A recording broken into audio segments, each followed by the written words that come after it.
So the toll over the last 15-ish years on the Syrian people and economy has been devastating. Just how bad is it?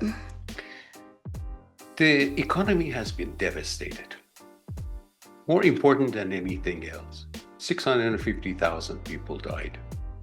6 million people have been made refugees around the world.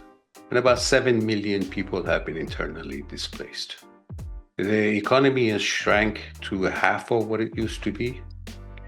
The exchange rate fell from 47 to about 1,500. This passed on to inflation. It made people poorer. But this is an important opportunity.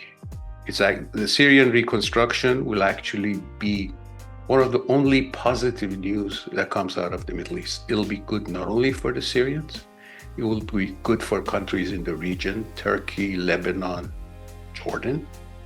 And by allowing the refugees to settle back, it will take some pressures on a various number of countries. There are estimates of the reconstruction costs that range between $250 and $400 billion.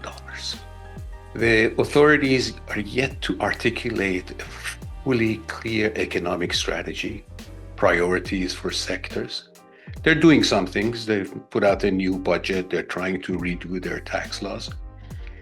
But more important than anything else is the following.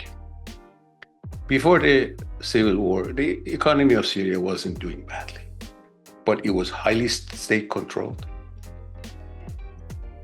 and tremendous amount of corruption. Okay, this is an opportunity to rebuild institutions and build trust, which is necessary, not only to get the Syrian private sector involved, but also to build trust among others. Most of Syria's debt is owed mostly to Iran and Russia. What does that mean for restructuring debt? These are debts that are in good part associated with the civil war and our military debt.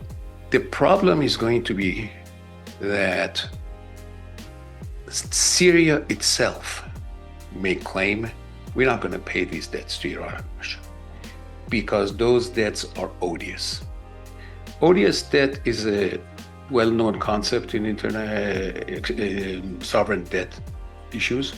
It essentially means a despotic country government that is not representative of people has borrowed money and spent the money not on the people.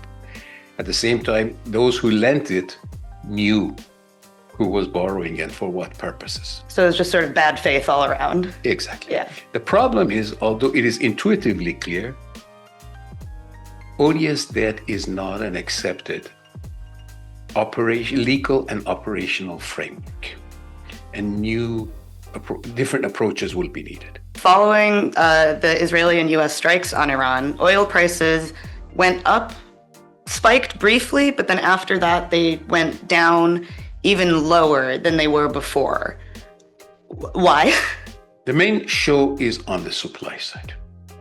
First and foremost, in recent years, the share of OPEC in the global oil supply has come down because of the shale revolution in the US, increased production in places like Canada and Brazil.